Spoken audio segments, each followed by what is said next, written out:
জীবনের গল্পকথা অনুষ্ঠান। এই সময়টা যখনই আমি আসি তার মানে কি, জীবনের অধ্যায় নিয়ে চলে আসি। জীবন মানে কি, জীবনটা আমরা কোথায় থেকে পেয়েছি, জীবনকে নিয়ে কি ভাবি, জীবন আমাদের কি দিল, আমরা কি দিলাম, এই সব কিছু আমরা খুঁজতে থাকি। খোঁজাটাই আমাদের কর্তব্য এবং খুঁজতে খুঁজতে কোথাও আমরা নিজেকে খুঁজে পাই, কখনো আমরা কাউকে জীবন দেই, তাই না? গল্পের মাধ্যমে। গল্প যখন আমাদের মন কেড়ে নেয় তখন মনের আনন্দই আমাদেরকে ভাসিয়ে দেয় জীবনের গল্প কথা। আমাদের আজ স্টুডিওতে আমরা আমন্ত্রণ জানিয়েছি মিস্টার বিদ্যুৎ দেববর্মন, এমডিসি, যাকে গভর্নর বলেই আমরা জানি। উনি বর্তমান ভাইস প্রেসিডেন্ট, জনজাতি মোর্চা এবং ক্যাবিনেটের প্রাক্তন মন্ত্রী। তারই সাথে ওনার সম্পর্কে বলতেই হয়, উনি ওনার হাতের স্পর্শে বহু নেতা, বহু মানুষ তৈরি হয়েছে। মানুষের মনকে উনি একেবারে কি বলবো, একদম জাদু কাঠির মতো ছুঁয়ে দেয় প্রত্যেকের মনে, তেমন একটি মানুষ। স্বাগত জানাবো ওনাকে। নমস্কার আপনাকে। নমস্কার খুলুমকা বিটিভি ত্রিপুরাকে, আপনাকে স্পেশালি। কেমন লাগছে আপনার আজকে আমাদের স্টুডিওতে এসে? এই স্টুডিওতে আসার পরে, আপনাদের সঙ্গে কথা বলার পরে আমি যা বুঝলাম, আমি রিয়েলি ঠিক ঘরে আসলাম, ঠিক জায়গাতে আসলাম। মানুষ চলার পথে যেখানে গন্তব্যস্থল, ওই গন্তব্যস্থলে আমি পৌঁছে গেছি আমার মনে হয়। আমি আপনার প্রতি উত্তরে একটু উত্তর দিয়ে আমি চলে যাব আপনার ছোটবেলার কাছে।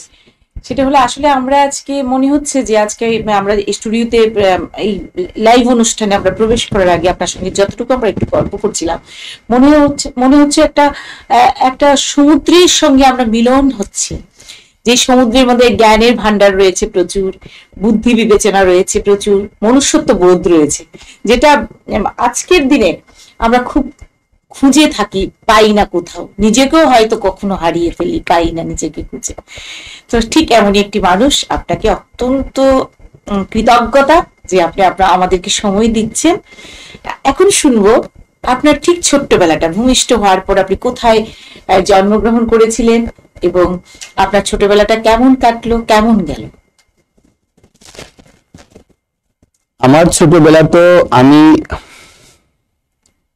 কমলপুর মহারানী একটা ছোট্ট ভিলেজ মাইচাং গ্রামে আমার জন্ম।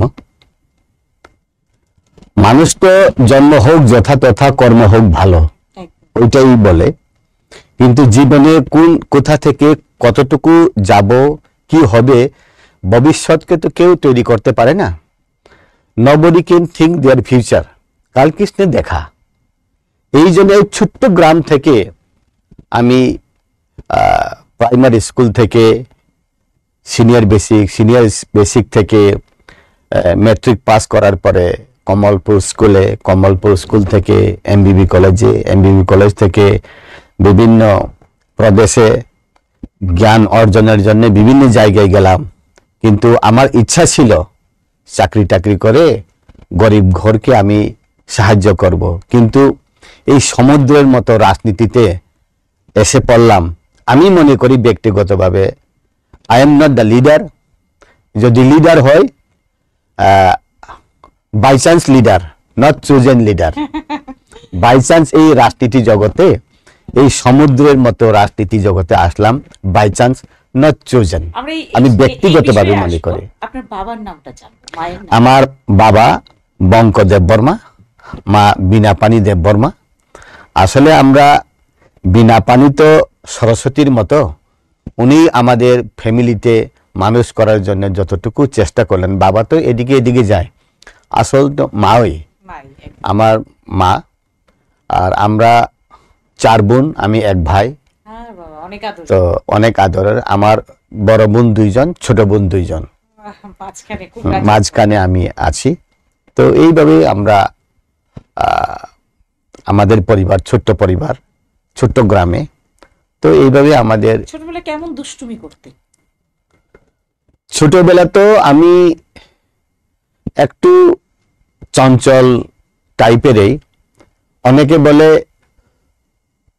আমি বোকা টাইপের লোক। বোকা বলতে এই, যদি কেউ বলে এটা তুমি করতে পারো, এটা কেউ যদি বলে আমাকে তুমি এটা করো, আমি করবে না। যদি কেউ বলে আমাকে হ্যাঁ তুমি করতে পারো, তুমি এটা খুব ভালো, তুমি একদম এই কাজটা তুমি করতে পারবে, তখন আমি করি। ওই রকম টাইপের লোক। মানে আপনাকে সবসময় একটা এরকম এক্সট্রা অর্ডিনারি মেসেজ দিতে হয়। আমি লেখাপড়া করতে খুব ইচ্ছা নেই আমার, লেখাপড়াতে আমার কোনো ইন্টারেস্ট নেই। মা বাবা বলে, জয়েন্টও দিয়েছেন, জয়েন্টও তো মোটামুটি মা বাবা বলে তুমি পারবে, তুমি অনেক কিছু করতে পারবে, তখন আমার মনে হয় ইয়েস আমি কিছু করতে পারবো, এই আর কি। তো মানে একটু কনফিডেন্সটা দিতে লাগে হয় আমাদেরকে। যেমন হনুমানের কত শক্তি হনুমান বুঝে না, রাম মনে করাইতে হয়। রাম যদি বলে তোমার শক্তি আছে, পাহাড়টা তুলে নিয়ে আসো, তখন পারে। ঠিক এইরকমই কি অসাধারণ কথা। আমি একটু জানবো যে এই ছোটবেলা থেকে বেড়ে ওঠাটা আপনার জীবনে এরকম কি সংগ্রাম রয়েছে বা স্ট্রাগল রয়েছে বা কষ্ট ছিল বা আনন্দে ছিলেন, কিভাবে কাটিয়েছিলেন সময়টা? এই যে আজকে আপনি একটি গভর্নর, হ্যাঁ, এই যে জার্নিটা অ্যাপয়েন্টেড এমসি আমি, আমরা গভর্নর বলি না, গভর্নরই তো বলে সকলে আপনাকে, আমি বলছি না, আমি তো শোনাটাই বলছি। তো আপনার যারা সাথীরা, আপনার জুনিয়ররা সকলেই তো আপনাকে গভর্নর ডাকে। আমি দেখলাম বিপিন ডাকে, বিপিন দেববর্মন, এই যে আপনার সিপাহীজলা ডিস্ট্রিক্টে রয়েছে বোধহয় কমলাসাগরের দিকে, ঠিক বলছি তো? গভর্নর অ্যাপয়েন্ট বলতে এইরকমই জোকস করে আমাকে সবাই, কিন্তু ভালো পায় আমাকে, সবাই ভালোবাসে। তো আমি এই জায়গাতে বলবো যে এই যে আপনার একটা লং জার্নি, এই শুরুর জার্নিটা ছোট থেকে 12 পর্যন্ত বলবো, এই জার্নিটা কিরকম ছিল? যে খুব আনন্দ বিলাসের মধ্যে আপনি বড় হয়েছেন, কোনো কষ্ট দুঃখ কিছুই ছিল না, একদম সুন্দর একটা সফট জীবন আপনি করেছেন, না তার ব্যতিক্রম ছিল? পুরাটাই ব্যতিক্রম। আচ্ছা। আমাদের সংসারটা গরিবের সংসার, জুমিয়া পরিবারেরই লোক আমি। আমাদের পরিবার মেইন রাস্তা থেকে অনেক দূরে। আমি যে স্কুলে পড়াশোনা করি, মহারান স্কুলে, প্রায় 6 থেকে 7 কিলোমিটার দূর। আমি পায়ে হেঁটে যাই, পায়ে হেঁটে আবার ঘরে যাই। দ্যাট মিনস প্রত্যেক দিন 10-12 কিলোমিটার তো হাঁটি, ক্লাস 1 থেকে আপ টু ক্লাস 10 পর্যন্ত। যখন আমি ক্লাস 10 পাস করার পরে 11-এ ভর্তি হই কমলপুরে, তখন বাড়ি থেকে আমাকে সাপোর্ট করতে পারে না। আমি রামকৃষ্ণ মিশন কমলপুরে, আমি 11-12 ওইখানেই পড়তাম, রামকৃষ্ণ আশ্রমে। তো রামকৃষ্ণ আশ্রমে 12 পাস করার পরে আমি সায়েন্সে নিলাম, কিন্তু দুর্ভাগ্যক্রমে আমি এন্ট্রান্সে দিলাম, জয়েন্ট এন্ট্রান্সের ফার্স্ট ব্যাচ 1989। আমার পিসিবিতে 34 সিরিয়াল ছিল, কিন্তু আমি মেডিকেলে পাইনি। তো দুর্ভাগ্য, ঈশ্বর বোধহয় দিশা দিয়েছে আমি এই রাস্তাতে আসুক, তো আসলাম আনফর্চুনেটলি অর ফর্চুনেটলি। কিন্তু যখন আমি বাড়ি থেকে বের হই, তখন আমি 100 টাকা নিয়ে বের হই এমবিবি কলেজে সায়েন্সে ভর্তি হওয়ার জন্য আসলাম। তো ওইখানে আমি পড়াশোনা করার পরে আবার কলকাতাতে গেলাম আমি হোটেল ম্যানেজমেন্ট পড়ার জন্য। ওইখান থেকে আসার পরে টিচিংয়ে আমি খমুলঙ্গে ইয়াখিলি একাডেমি বলে একটা প্রাইভেট স্কুল আছে, ওইখানে 9 বছর টিচিং করলাম। এরপরে আমি বিয়ে করলাম। আমরা আবার আসবো জায়গাতে। একটা ছোট্ট মেসেজ আমরা দিতেই পারি ওনার জীবন থেকে, যে মেসেজটা কি? এই মেসেজটা হলো যে উনি একটা বলছেন জুম পরিবার, আমি বলবো জুমিয়া পরিবার, আমরা যেটা জুম চাষ বলি, যে একটা জুম চাষি বাড়ির ছেলে, যে নাকি অনেক কিলোমিটার হেঁটে পড়াশোনা করে 100 টাকা পকেটে নিয়ে তার জীবনের হায়ার এডুকেশন শুরু করেছে। তা আমরা কেন এই কথাটা বললাম, যে এই অনুষ্ঠানে শুধু আমরা গল্প করি না, একটা মেসেজ দেই, যে মেসেজটা আমাদের যুব সমাজের যুব কল্যাণের কাজে লাগে। একবার ভাবুন তো, যে আজকে যাকে আমরা সকলে গভর্নর বলছি, এমডিসি মানে গভর্নর, জায়গা, সম্মানটা ওনার ওরকম। এবং উনি এত সুন্দর ওনার ব্যবহার, কথাবার্তা, এবং ত্রিপুরা রাজ্যের এখন রাজার মতো রাজত্ব করছে তার সার্বিকভাবে। তো আজকের দিনে আমরা ওনাকে স্টুডিওতে পেয়েছি। আমি এই কথাটাই বলবো যে মানুষের পরিশ্রম মানুষকে কর্মক্ষমতায় এমন জায়গা পৌঁছে দেয়, মানুষ ভাবতেই পারে না যে আমি কি, আমার শক্তি কি। সেই প্রয়োগটা আমরা জানতে হবে। ঠিক বলেছি তো দাদা? ঠিক। তো আমি এবার আসবো বিয়ের ব্যাপারটা, আমি একটু আসবো। বিয়ের আগে আপনাকে আমি এই কয়েক ঘন্টার কথাবার্তায় যতটুকু বুঝেছি, ভীষণ একটা প্রাণবন্ত মানুষ, একদম প্রাণ চঞ্চল একটা মানুষ, প্রাণে একদম আনন্দ মুখরিত একটা মানুষ। সেই মানুষটাকে এই যে জুম চাষ করতে করতে, চুমের গান গাইতে গাইতে, বা কলেজ জীবন পড়তে পড়তে কাউকে ভালো লাগেনি? সরাসরি বৌদি আসলো জীবনে, না তার ফাঁকেও কিছু ভালোবাসা উকি মেরেছিল জীবনে? জীবনটা তো নদীর মতো, জীবনটা তো ফুলের মতো। নদী স্পন্টেনিয়াসলি জুন জুলাই মাসে যখন বর্ষা হয় তখন স্রোত থাকে, আর যখন বৃষ্টি থামে স্পন্টেনিয়াসলি নদীর জলের স্রোতটা কম হয়। ঠিক এরকমই জীবন, চলার পথে, যাওয়ার পথে, লেখাপড়ার পথে। The human life is totally mixers of joy and sorrow. আনন্দ, আকাঙ্ক্ষা, কিছু করার ইচ্ছা, কিছু পাওয়ার ইচ্ছা। কারোর সঙ্গে আগরতলাতে আসার আগে, ক্লাস 12 পাস করার আগে আগরতলার চেহারা আমি 2 বার দেখি। 12 পর্যন্ত আমি মাত্র 2 বার আসলাম। যদি আমি সায়েন্সে যদি ভর্তি না হতাম, আর্টসে যদি হতাম, কমলপুরে বিয়ে আছে, ওইখানে আমার জীবনটা অতটুকুই থাকতো। তো এখন মানুষের জীবনে চলার পথে যখন আমি পড়াশোনা করি গ্রামে, তখন তো ঘড়ি নেই, রেডিও নেই, বাইসাইকেল নেই, বা আমাদের বাইক নেই। আমি আবার আসবো। আমি ঘড়ি নেই যখন ভোরবেলে যখন মোরগ ডাকে, তখন 4:20 বাজে সব সময়। আগের দিনে ওইটাই ঘড়ি ছিল, সূর্যের আলোর সীমানাটা ঘড়ি ছিল। মোরগকে আমি আমার রুমে রাখতাম যাতে আমাকে তুলে দেয়। এই ছিল লাইফ। তো ন্যাচারাল, সবটাই ন্যাচারাল। আর ইয়েটা কাক ডাকে, কোকিল ডাকে, ওইটাই গানের মতো জীবনটা, এইটাই সাথী। আর এইভাবেই জীবনটা চলে। The life is totally alive করা যায়, এটা নিজের উপরে ডিপেন্ড। এই জন্যেই আপনি বললেন যে ক্রাইসিস জুমিয়া পুনর্বাসন প্রাপ্ত পরিবার থেকে কিভাবে সংগ্রাম করে আসা। It is not easy life, it is really tough. আমি বলবো আপনাদের মিডিয়ার মাধ্যমে, আপনাদের চ্যানেলের মাধ্যমে, যে কোনো গরিবই হোক, আমি গরিব, আমি লেখাপড়া করতে পারবো না, আমি গরিব, আমার কাছে পয়সা নেই, আমি এই সুযোগটা পাবো না, এটা মনে করবেন না। লবণ ভাত খেয়ে হইলেও স্টাডি করতে হবে। শক্তি তার সবচেয়ে বেশি। আমরা যে প্রশ্নটাই ছিলাম যে আপনাকে যে একটা জীবন্ত মানুষ দেখা যায়, হ্যাঁ, আজকের দিনে আপনার মধ্যে 54 ইয়ার্স প্লাস, কিন্তু আপনাকে মনে হয় 25 প্লাস। হ্যাঁ, আপনার জীবন্ত জীবন যেটা আমি দেখি, যেটাই বলছিলাম যে বৌদির কথাতে ঢুকতে চাইছি, ঢোকার আগে একটু বলছি, আপনার জীবনে আপনার এখন যে নায়িকা আছে, সেই নায়িকার আগে কি আরো অনেক নায়িকা ছিল, না একজনই নায়িকা আপনার জীবনে? না আজকের দিনে ভয়ে বলবেন না, কোনটা বিষয়? শ্রীদেবীকে তো সবাই পাইতে চায়, কিন্তু প্র্যাকটিক্যালি তো হয় না। আপনার এখনের নায়িকাও তো আপনার জীবনে শ্রীদেবী নিশ্চয়ই। তো ডেফিনেটলি। তো কি ভালো লাগা ছিল, যে ভালো লাগা আপনার হয়তো বা তার রূপরেখা দিতে পারেননি, ভালো লাগতো, দূর থেকে দেখতেন। আমরা যে অনেক সময় ককবরক গানের মিনিংটা পাই যে অনেক দূর থেকে কেউ ভালোবেসে গেল, কিন্তু আসলে বললো না কোনোদিন, একটু ভালোবাসলো দূর থেকে। সেরকম কি আপনার জীবনে আনাগোনা হয়েছে? আমার জীবনে ভালোবাসা, গান গাওয়া, কাউকে প্রেম করা, এটা নিশ্চয়ই কম না, অনেক বেশি।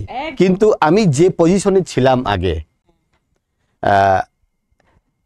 না ইনকাম আছে, না হাই প্রোফাইল ডিগ্রি আছে, কাউকে প্রপোজ করার মতো আমার কোনো সাহস ছিল না। কিন্তু তবুও সমুদ্রের কি বলে ভলকানো, মাটির নিচের ভলকানো তো সবার জীবনেই আছে। এই জন্যেই আমি মাঝে মধ্যে বলি, কোথা যাই কি করি, অন্তরে আমার দারুণ দাবদাহ, কে দেবে সেই তৃষ্ণার জল। এই তৃষ্ণার জল পেতে অনেক জায়গাতে ছোটাছুটি হয় মানুষের, কিন্তু লাস্টে গঙ্গোত্রীত সমুদ্রতেই মিলিত হয়। এইভাবেই মিলিত হলাম। বৌদির সঙ্গে কত সালে আপনার দেখা এবং বিয়ে করা? 95-এ। আপনার পছন্দের না বাবা মার পছন্দের? ডেফিনেটলি নিজের পছন্দ। ডেফিনেটলি, এটা কত জোর দিয়ে বললো যে ডেফিনেটলি নিজের পছন্দ। একদম আগরতলাতে মিললো, পছন্দ হলো, বাড়িতে ইনফরমেশন দিলাম। তখন আপনি কি করতেন? তখন তো আমি টিচার ছিলাম প্রাইভেট স্কুলে, ইয়াখিল স্কুলে। আচ্ছা, বৌদি কি তখন ও তো চাকরি করে, এখনো করছে, তখন চাকরি করে। তো আমার বেতন ওর চেয়ে অনেক কম। ও রেগুলার স্টাফ ক্লারিক্যালে ছিল, আমার তো একদম নেগলিজেবল বেতন। কিন্তু ও বলেছে আমাকে বারবার, আমি তোমার টাকার দিকে নজর দিয়ে আমি বিয়ে করব না, আর তুমি কি করবে না করবে এটাও আমি দেখব না। তো আমি দেখছি তোমার ভেতরে কোয়ালিটি আছে, এই কোয়ালিটিটা এই একদিন অঙ্কুরোদ্গম হবে, কিছু হবে। তখন আমি বললাম, দেখো আমার তো কিছু নেই, মানুষ তো কখন কি হয় কিছু বুঝি না, কিন্তু you are my part of life, you are my stream, এই বললাম আর কি। তো অ্যাকসেপ্ট করলো, এইভাবেই তো চললো। আমি আরেকদিনও আপনার সঙ্গে কথা বলতে গিয়ে শুনলাম যে আমি এত মানে বৌদি প্রশংসা করছিলাম, একটা ডাউট হলো আপনার সঙ্গে বউ আছে কি? বলেন না, এই যে একটা উপলব্ধি, এটা একটা প্রেম না, প্রেমের উপলব্ধি। আপনার এই যে প্রেমটা দীর্ঘ টাইম আপনার কাছে আসা যাওয়া, মানে প্রেম মানে স্বামী স্ত্রীর প্রেমটা তখনই পরিপূর্ণতা পায়, আমার দৃষ্টিতে আমি বলছি, ভুল হতে পারে, যখন একটা স্বামী স্ত্রীর ভালো বন্ধু হয়। এটা life partner means it is not a temporary, full life. বয়স যখন কম হয় আমি মনে করি ভালোবাসা থাকে, বয়স যখন বেশি হয় তখন কাইন্ডনেস, কিছু একটা দূরে থাকার মতো, কীরকম আমি যদি না থাকি ঘরে কিছু হবে, এরকম একটা রেসপন্সিবিলিটি আরও বেশি, এরকম মনে করি আর কি। আর আমার যে অর্ধাঙ্গিনী, নাম তো কিশোরী দেববর্মা, নাম যেমন এইরকমই এখনো, ওর বয়সও 50 ক্রস, তবু বয়স কমের মতোই দেখি আমি। তো চেঠুয়াং বলে একটা নাটক আছে, যে চেঠুয়াং নাট্যশিল্পী করে, আর বিভিন্ন জায়গাতে পার্টিসিপেট করে, বিভিন্ন সোশ্যাল অ্যাক্টিভিটিসে পার্টিসিপেট করে। তো মোস্ট প্রবাবলি 93 বা 94-এ, বিফোর ম্যারিড, 95-এ বিয়ে হলো। আগে ওই ইয়েটা ড্রামা ন্যাশনাল লেভেলে ভোপালে হয়েছিল, মঞ্চস্থ হয়েছিল, ইন্ডিয়ার ফার্স্ট প্রাইজ পেয়েছে। এটার মধ্যে ডিউ টু মাই ওয়াইফ, ওনারও কন্ট্রিবিউশন আছে। তো ওই নাটকটা ফার্স্ট প্রাইজ পেয়েছে ইন্ডিয়াতে। দাদা, আমরা আবারও গল্পে আসবো। আমরা আসলে একটু বিরতি নেব, ছোট্ট একটা বিরতি নেব। বিরতি পর আবার ফিরে আসবো গল্পে। যে আমরা বুঝতেই পারছেন, এমন একটি মানুষের সঙ্গে কথা বলতে বসেছি, গল্প শুনতে বসেছি। আমরা অনুষ্ঠানটির নামটি হলো জীবনের গল্প কথা। কোথাও যাবেন না, সঙ্গে থাকুন। আমরা ছোট্ট একটা বিজ্ঞাপন বিরতির পর ফিরে আসছি। স্যার, স্যার,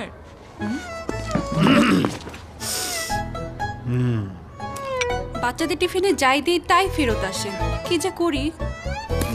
জি স্যার, ওরা তো কিছুই খেতে চায় না। চেটেপুটে খাবে, আবার ভালোও বলবে। কি? ফ্রুট ফানের কথা বলছি। ফ্রুট ফান বিস্কুটের আনারসের ক্রিমি স্বাদে সবাই ডুবে যাবে আর বলবে, গয়না যখন বোঝে তোমার স্টাইল। শ্যাম সুন্দর কোম্পানি জুয়েলার্স, শেফদের পছন্দ সিস্টার মশলা, যা মডার্ন টেকনোলজি এবং স্বাস্থ্যসম্মত। সিস্টার, নিশ্চিন্তের প্রতীক।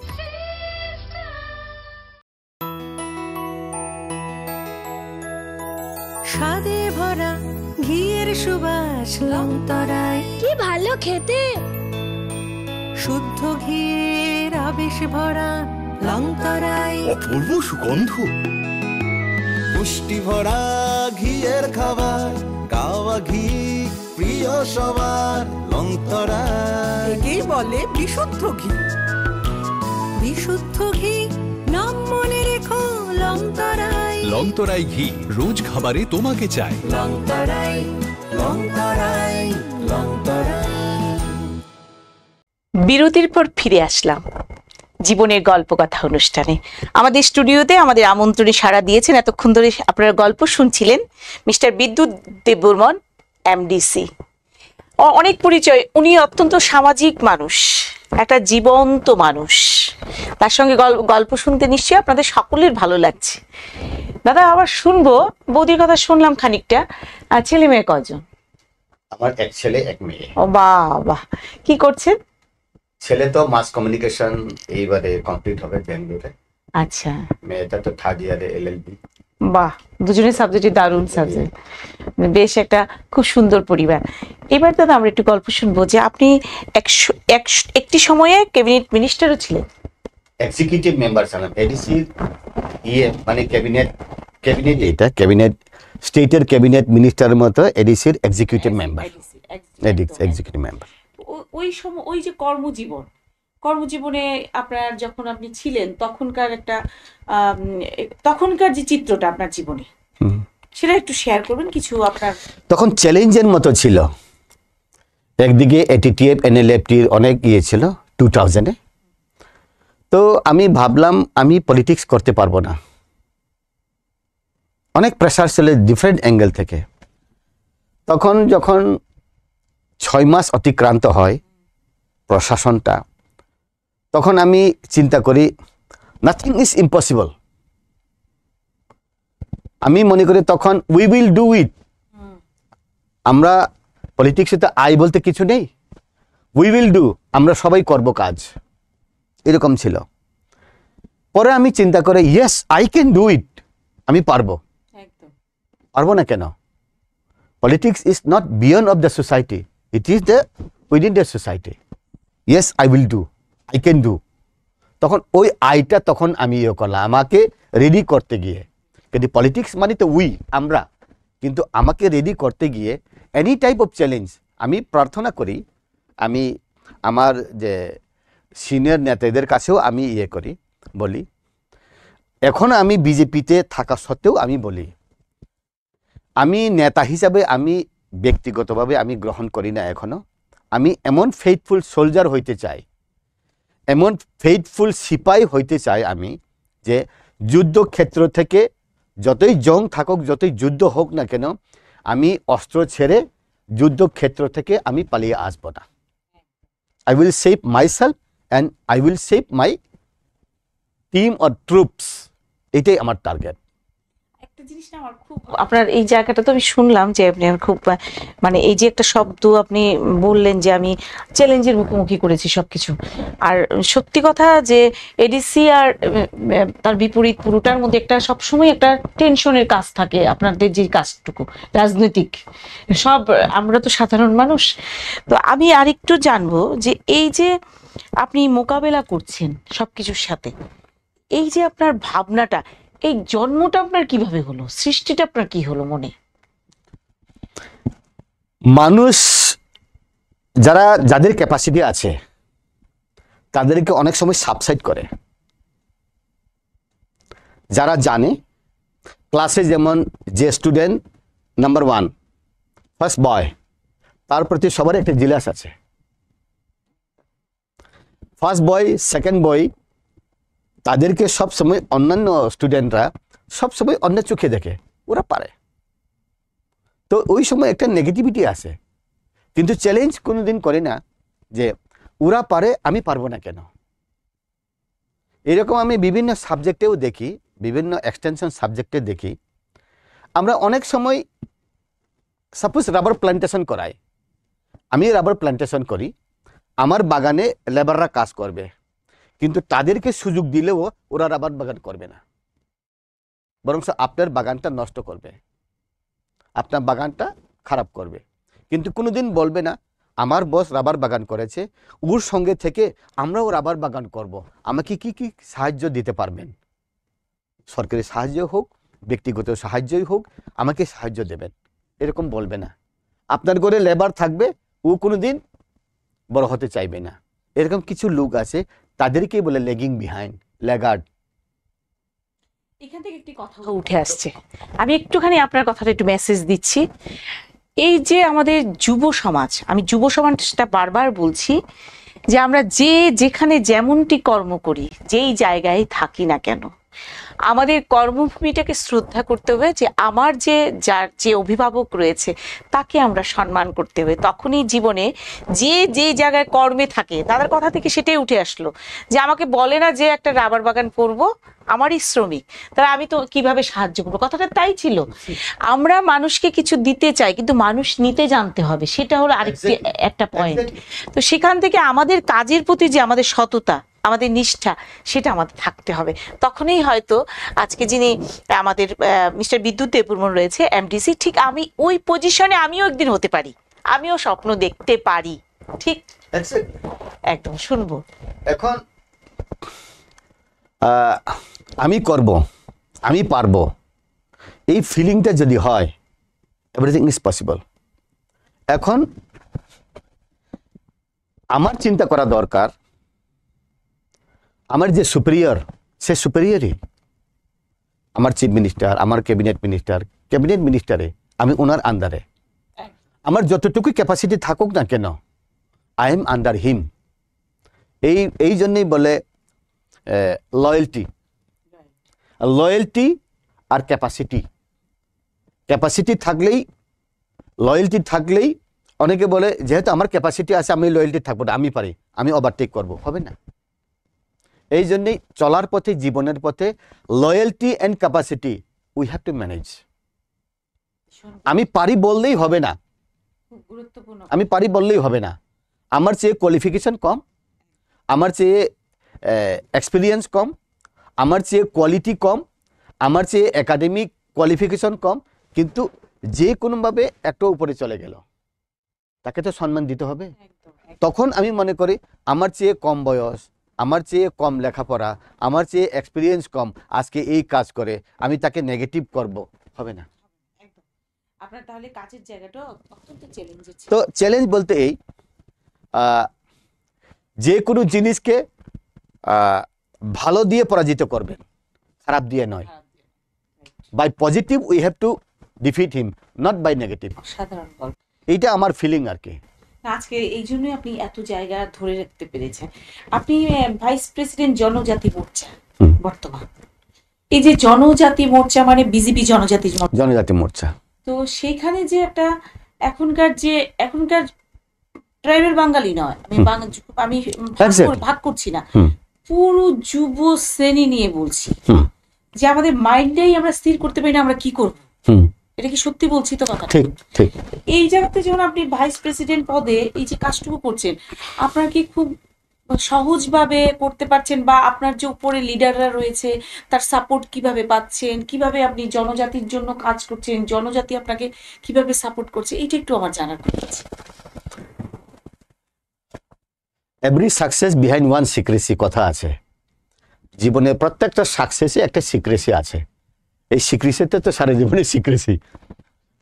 তো যে কোনো সংস্থা, যে কোনো সংগঠন হেডের উপরে ডিপেন্ড করে কি হবে না হবে। আর আমাদের সংগঠন প্রেসিডেন্সিয়াল বেস পলিটিক্যাল পার্টি, প্রেসিডেন্টের সিদ্ধান্ত ফাইনাল সিদ্ধান্ত, প্রেসিডেন্ট ডিসকাশন করার পরে ফাইনাল শেপে এইভাবে যাব। যদি হয় ডিসকাশনের সুযোগ থাকলে ডিসকাশন, আর প্রপোজালের সুযোগ থাকলে proposal, without discussion without proposal ছাড়াও যদি ডিসিশন হয় আমরা মাথা পেতে নেই। শিবের যে পয়েন্টগুলি কিভাবে চলতে হবে, আমি ব্যক্তিগতভাবে আমি অ্যাডপ্ট করি এটা, কারণ মা বাবা কোনোদিন ছেলে মেয়েদেরকে গোপন সম্পত্তি দেখায় না। যদি গোপন সম্পত্তি দেখায় আগেই বলবে আমার সম্পত্তিটা দাও। তো যারা সিনিয়র, নিচেই সিনিয়র, ডিউ অনার দিতে হবে। কিন্তু আমি মনে করি এখন আপনার মাধ্যমে আপনার যে থট, আপনার যে ইয়েটা যুব সমাজকে, যুব সমাজ, আমি এখন 55 ইয়ার্স ওল্ড, যেখানে আমি যাব একবার, যারা ইয়াং স্টেজ 10 বার যাবে, তাদের মধ্যে একটা জুনুন থাকতে হবে, yes I will do something, whether you can do or not I will do. আমার বস পারক বা না পারক আমি করব, আমি বসকে সহযোগিতা করব। কারণ এইখানে আমরা দেখি যে সংগঠন আজকে ভালো, কালকে খারাপ। খারাপ হবে কেন? আমি মনে করি, আমি যদি আপনাকে পয়েন্ট করি ইউ আর ব্যাড, এই 3টা আঙ্গুল আমাকে জিজ্ঞেস করে, বিদ্যুৎ দেববর্মা তুমি কি ভালো না খারাপ? এক আঙ্গুল আপনার মনীষাকে আমি পয়েন্ট করলাম, 3 আঙ্গুল তো আমাকে জিজ্ঞেস করে whether I am good or bad। আর একটা তো আছে ঈশ্বরের কাছে, ভগবানের কাছে, God will decide everything। Who are you to decide good or bad? I am judging you, you are judging me। তো আপনার আমাকে জাজমেন্ট করার ক্ষমতা যদি থাকে, ভালো জাজমেন্ট করবেন, নেগেটিভ জাজমেন্ট করলে নেগেটিভ হবে। তো এই জন্য এখনো অনেকে বলে, আমি উকিল টুকিলের লগে থাকি, বলে জাস্টিস দিলে ইজ জাস্টিস ডিনাই। দেরিতে বিচার হওয়া মানে এটাও তো অবিচার। দেরিতে বিচার হবে কেন? এই জন্যে আমি বলি I am for you, you are for me. আমি কতটুকু পারি, কতটুকু এফোর্ট করা দরকার, আর আমাকে যদি আপনি এস্টিমেট করতে না পারেন, ইউ আর মাই বস, আমাকে যদি এস্টিমেট করতে না পারেন, আমার দোষ না, আপনার দোষ। একদম তাই। দাদা একটা প্রশ্ন আপনাকে জিজ্ঞেস করবো, এই যে এখনকার আমরা গোটা ইয়ং জেনারেশনটাই বারবার বলছি কারণে যে ড্রাগ এডিক্টেড হচ্ছে, আরেকটা জিনিস হচ্ছে আমি দেখেছি যে জনজাতির মধ্যে এটা বেশি বেড়ে যাচ্ছে। আমার জানি না এটা যারা দর্শকরা দেখছে বা জনজাতি কল্যাণের যে ছেলেমেয়েরা দেখছে তারা আমার প্রতি রাগ না করলেই ভালো হবে, কারণ বাড়ি থেকে মা বাবা অনেক কষ্ট করে টাকা পয়সা দিচ্ছে, আর শহরে প্রত্যেকটা বাড়িতেই প্রচুর ছেলে মেয়ে থাকছে, থাকার কারণে এই যে মা বাবা কষ্ট করে দিচ্ছে, তারা সারাদিন ঘোরাফেরা, হইচই, আনন্দ করা, বিভিন্ন নেশার মধ্যে যুক্ত হওয়া, আমি বলছি না সকলের কথা, একটা পার্সেন্টেজের কথা বলছি, এইটার থেকে আমরা মুক্তি বা এই আমরা কিভাবে ওদেরকে রক্ষা করতে পারি বা ওরা কিভাবে রক্ষা পেতে পারে? প্রশ্নটা তো খুব সহজ কিন্তু খুব কঠিন। আমি ব্যক্তিগতভাবে মনে করি যারা রুলার উইদিন শর্ট টাইম এটা সলভ করতে পারে। যেমন শিয়াল মুরগিকে চুরি করে, আপনি মুরগির মালিক, আপনি কি শিয়ালের ঘরে ডিউটি দিবেন নাকি মুরগির ঘরে? They have to decide, number 1। Number 2, বাংলাদেশের বাউন্ডারি সমস্ত ত্রিপুরা 839 বা 49 কিলোমিটার, ইন্ডিয়া বাউন্ডারি মাত্র 62 কিলোমিটার, মিজোরাম এবং আসাম সাইড। ড্রাগস যে কি বলে, যেমন কি ড্রাগস বা বিভিন্ন ইনজেকশন, কোকেন, কি জানি যা আছে, কোন দিক থেকে আসে? ত্রিপুরাতে কে কে আসে? CRP, BSF, Assam rifle, TSR, MPSF, Tripura police, special, CBI, সব কিছু আছে। ব্লক করতে পারে না? Who is the mistake? এটা কি করে না নাকি করার ইচ্ছা নেই? I am very much straightforward. I am unfortunate, I am failure. আমি একজন নেতা হিসাবে যারা যুব সমাজকে আমি ড্রাগ এডিক্টেড থেকে মুক্ত করতে পারলাম না, আমার দোষ। আমি বলবো না আমার প্রশাসনের দোষ, আমার পার্টির দোষ, আমার দোষ। কেন পারবো না? Nothing is impossible in this world. ইচ্ছা নেই? 62 কিলোমিটার আমরা ডিউটি দিতে পারি না? সিআরপি, বিএসএফ কে ঘুমায়? প্রশাসন কি, স্পেশাল ব্রাঞ্চ কি, আইবি, সিবিআই, সিআইডি, সোর্স মানি, প্রত্যেক থানাতে সোর্স মানি আছে, বিভিন্ন জায়গাতে কি কাজ হয় দেখার জন্য, ইনফরমেশন দেওয়ার জন্য। বন্ধ করতে পারি না? আমরা তাহলে রাস্তা খুঁজে নিতেই হবে আমাদের নিজেকে। একদম দাদা, আমরা প্রায় অনুষ্ঠানে খুব অল্প সময় আমাদের হাতে আছে। এবার একটু আমি বলবো যে আপনি আগামী ত্রিপুরা কি দেখতে চান? The future of Tripura is in my hand বলে যুব সমাজটা বলতে হবে। আমার হাতের মুঠিতেই ত্রিপুরার ভবিষ্যৎ। আই উইল ডু দিস, যুব সমাজটা বলতে হবে। যুব সমাজকে যদি কেউ ড্রাগ খাওয়ায়, বলতে না আমি খাবো না, আমি দুধ খাবো। You have to decide your life. Life is very precious. আর আগে দিদিমারা বলে দিন থাকতে বাসা করো।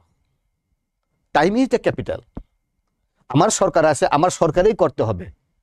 যদি না করে আমার সরকার ফেল, আমি ফেইলর। আমি মিস্টার ফেইলর হিসাবে আইডেন্টিফাই করব। আমি করতে পারলাম না। I don't want to blame anybody. আপনাকে ব্লেম দিলে 3টা আঙ্গুল আমাকে জিজ্ঞেস করবে, এই জন্য আমি আঙ্গুল দেখাই না। কিন্তু হু ইজ দ্য রেসপন্সিবল পারসন? আপনি দেখতে চান ডেফিনেটলি যুব সমাজেই ফিউচার। যুব সমাজ যদি ফেইলর, ত্রিপুরাটা ফেইলর। আপনার বয়স 54, 44। আপনি আগামী দিনটি আপনাকে কিভাবে দেখতে চান? আমি ইয়াং স্টেজদেরকে আপনি নিজেকে কিভাবে দেখতে চান? আমি যেইভাবেই থাকবো।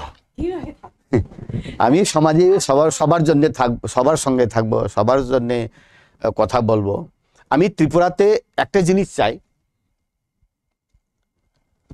জাতি জনজাতি, অনেকে বলে পাহাড়ি বাঙালি, তাদের মধ্যে কোনো কলেজ না হোক, তাদের ক্লাস যাতে না হোক। সুন্দর কথা উঠে আসলো। আজকে আমরা এমডিসি মিস্টার বিদ্যুৎ দেববর্মার সাথে কথা বলছি, জাতি জনজাতির মধ্যে কোনো দ্বন্দ্ব না থাকুক। কি সুন্দর কথা। আমরা জন্মসূত্রে থেকে শুনে এসেছি পাহাড়ি বাঙালি মিলেমিশে করে সবকিছু। এটাই আমাদের কালচার, সংস্কৃতি আমাদের একদম। আচ্ছা দাদা, এইবার না আমরা খুব একটু মিষ্টি গল্পে যাব। মিষ্টি গল্পে অনেকে ধরে আমরা খুব সিরিয়াস বলছিলাম। আপনার কি করতে ভালো লাগে? ভীষণ খুব মজা লাগে। কি করতে ভালো লাগে? আপনি তো বিনা সুতা দিয়ে মালা গাঁথতে পারেন, এইরকম দেখা যায়। দড়ি ছাড়া সুতা ছাড়া আপনি মানতে পারেন। আমি সহজ সরল জীবন হিসাবে আমি থাকতে চাই। আর প্রত্যেক দিন ঘুম থেকে উঠার সঙ্গে সঙ্গে আমি রিয়েলি খারাপ জিনিস আমি শুনতে চাই, ইচ্ছা হয় না আমার। পত্রিকা দেখলেই খারাপ। আমরা তো সব জিনিসটাই খাই, মুখ দিয়েও খাই, কান দিয়ে খাই, নাক দিয়ে খাই, চোখে দেখি, এটাও তো খাই। চোখে দেখা খারাপ জিনিস দেখা বলতেই আমাদের ব্লাড সার্কুলেশন হয়। হ্যাঁ, পজিটিভটা আমি দেখতে খুব পছন্দ করি। কি খেতে ভালোবাসে? মাছ, মাংস, গুদক, যেটা চলে তেল ছাড়া, লেস অয়েল, লেস খান না, পিঠালি খান না? আওয়ান খায়, আওয়ান বাঙ্গই খায়, গুদক খায়, শীতল খায়, শীতল জুল, বেরমাবুতুই, চাকুই, আওয়ান্দ্রু, ওইটাই বেশি পছন্দ করি আমি। ওটাই বেশি পছন্দ করি। আর আপনার এই যে এই জিনিসটা আমার একদম ভালো লাগে না, কোন জিনিসটার প্রতি আপনি এরকম ভাবে বিরক্তের একটা চেহারা হয়েছে? সমালোচনা। সমালোচনা করতে নেই। আমার ভালো লাগে যে কোনো সমালোচনা করে, যে কোনো নেগেটিভ করে না, আমি ওখানে যাইব, আমি ব্যাক গিয়ার দেয়। I want to be skip from that place. বাড়িতেই হোক, যেই হোক, যে কোনো একটা সমালোচনা আমি দূরে সরি। আর মানে সামনের দিনটি, ধরুন কালকে সকালবেলা খুব সকালে উঠে আপনি কি অনুভব করতে চান? খুব সুন্দর একটা সকাল, চারিদিকে পাখি ডাকছে এবং একটা গানের তান বাজছে, সেখানে আপনি কি দেখতে চান? নিজেকে কেমন দেখতে চান? ওইখানে আমি ডুবে যেতে ইচ্ছা হয়। কারণ পরিবেশটা তো পয়সা দিয়ে কিনতে পাওয়া যায় না। আর পরিবেশটা এমন একটা জিনিস, ইউ হ্যাভ টু অ্যাডজাস্ট। পৃথিবীতে কিছুই না, you have to challenge, otherwise you have to adjust, compromise. আপনি তো আমরা গিন্নিকে খুব ভালোবাসেন বললেন, গল্প ছলে শব্দ উঠে আসে। ভালোবাসা ছাড়া তো আর কি। একদম লাস্টে আমরা একদম লাস্ট জায়গায় আসছি, আমি একটু দুষ্টুমি করছি। নো ইস্যু, নো প্রবলেম, এটাই তো লাইফ। একটা জিনিস আপনাকে কেউ বলে যে খুব সুন্দরী নায়িকা, একদম অসাধারণ গুণে রূপে এসে দাঁড়িয়ে যায় যে আমি তোমাকে বিয়ে করব, তখন আপনি কি করবেন? বিয়ে করব। আর ওই যে বউটা শুধু শুধু থিওরি বিয়ে করব, প্র্যাকটিক্যালি না। তার ভালোবাসা থেকে সম্মান দেব, বিয়ে করবে, বিয়ে করব বলে করব না। I love you, I love you, I like you, I can share with you many thing, but I can't marry you. কারণ এইজ পারমিট করে না। তো অনেকে বলে এইজ ইজ নাথিং, কিন্তু এরকম তো না। কিন্তু ভালোবাসা তো শুধু বিয়ে করার জন্য না, কথা বলা, ভালোবাসা, ডিসকাশন করা, শেয়ার করা, আইডিয়া শেয়ার করা। Because idea sharing is better then money sharing. এরকম করতে পারে। আচ্ছা, প্রপোজ করলে অ্যাকসেপ্ট করবে এরকম তো না। অ্যাকসেপ্ট করার সময় তো লাগে না, সময় লাগে। একটু দুষ্টুমি করলাম না, এই আর কি। আচ্ছা, আর একটু বলবো যে আপনার জীবনে তার মধ্যে যে কোনো মহিলা আমাকে আই লাভ ইউ যদি বলে, আমি কোনো দিন বলবো না আই হেট ইউ, সঙ্গে সঙ্গে আই লাভ ইউ বলবো। ডেফিনেটলি। বাহ, আসলে এটা থেকে আপনার কথা থেকে উঠে নিয়ে আসি যে আই লাভ ইউ কথাটা কিন্তু অত্যন্ত গুরুত্বপূর্ণ একটা শব্দ, এবং আমরা প্রত্যেকে বলতে পারি। এক্স্যাক্টলি। কিন্তু আমরা আই লাভ ইউটা ভাবি যে আমরা বোধহয় একজনকে, এটা নয়, এটা নয়। অত্যন্ত মূল্যবান একটি শব্দ ভালোবাসা, যেই ভালোবাসার বীজ বপনে আমাদের সমাজ, আমাদের সমস্ত কিছু বেঁধে আছে এবং একটা সুন্দর পরিবেশ সৃষ্টি হয়েছে। আমি ওনার কথা থেকেই কিন্তু তুলে নিলাম অত্যন্ত গুরুত্বপূর্ণ একটি কথা। আচ্ছা, আপনার এই বৃহৎ কর্মজীবনে ভালোই লাগে না এই শব্দগুলি কখন আসে সমাজের? না আসে না, আপনি সবকিছু ভালো লাগে না এরকম আমি পরিবেশ দেখলেও আমি ওই জায়গাতে ভালো লাগে না এরকম আমি মুড ক্রিয়েট করি না। নেগেটিভের মধ্যে পজিটিভ খুঁজতে হবে, নেগেটিভের মধ্যে পজিটিভের বীজও আছে। এই জন্যে অনেক সময় আমার দাদু দিদিমারা বলে পুকুর কিনারে দুর্বা নাকি চৈত্র মাসেতে মরে যায়, কিন্তু মরতে মরতেও বা আবার বৈশাখ মাসে আবার প্রস্ফুটিত হয়। লাইফটাই তো এরকম। We should not challenge, we should not the what to say depress, আমি পারবো না, আমি করবো না, আমার পক্ষে আর সম্ভব হবে না, এটা নেই। We have to do it, keep on fighting. আজকে হবে না, আবার দেখবো। ফেইলিওর মানে পার্ট অফ দ্য এডুকেশন। জীবনে তো ফেইলিওর হবে, দ্যাট উইল নট কুইট। আমি বুটে দাঁড়ালাম, ফেল হলাম, কিন্তু আমি আর রাজনীতি করবো না, না, আবার আমি কন্টেস্ট করব, ফাইট করব। I am taking rest means I am not quit from my life. আমার কাজের থেকে আমি কুইট হব না। I will try my best level. আমরা প্রায় শেষ লগ্নে, প্লিজ প্লিজ। আপনাকে আমরা স্টুডিওতে পেয়ে অত্যন্ত আমরা ঋদ্ধ হয়েছি। ধন্যবাদ আপনাকে। আমরা আজ মনে করি এই অনুষ্ঠানটা যারা দেখছেন, এতক্ষণ ধরে আমাদের সঙ্গে ছিলেন, তাদের নিশ্চয়ই ভালো লাগার ছিল, অনেক মেসেজ ছিল, জীবনকে বোঝার অনেক কিছু ছিল। আপনাকে অসংখ্য ধন্যবাদ, অত্যন্ত কৃতজ্ঞতা। আমাদের স্টুডিওতে আপনি সময় দিলেন, আপনার মূল্যবান সময় থেকে। এত সুন্দর বাচন ভঙ্গি ছিল এবং জীবনের অধ্যায়টা এত ছিল যে আমরা মুগ্ধ হয়ে গেছি। সকলে ভালো থাকবেন, সুন্দর থাকবেন, এমনি করে আমাদের পাশে থাকবেন। জীবনের গল্পকথা অনুষ্ঠানে আমরা চেষ্টা করি আপনাদেরকে আনন্দ দিতে, কিছু ভাবধারা গ্রহণ করতে। আমি নিজেও গ্রহণ করি, আপনাদের মাঝেও তুলে ধরতে চেষ্টা করি। সকলে ভালো থাকবেন, সুস্থ থাকবেন। আবার ঠিক এই সময়ে আমরা যেই সময়টি থাকি 7:30 জীবনের গল্পকথা অনুষ্ঠান নিয়ে, এই সময় আমাদের পাশে থাকবেন, আমরা আপনাদের সাথে থাকব। সকলে ভালো থাকুন, নমস্কার।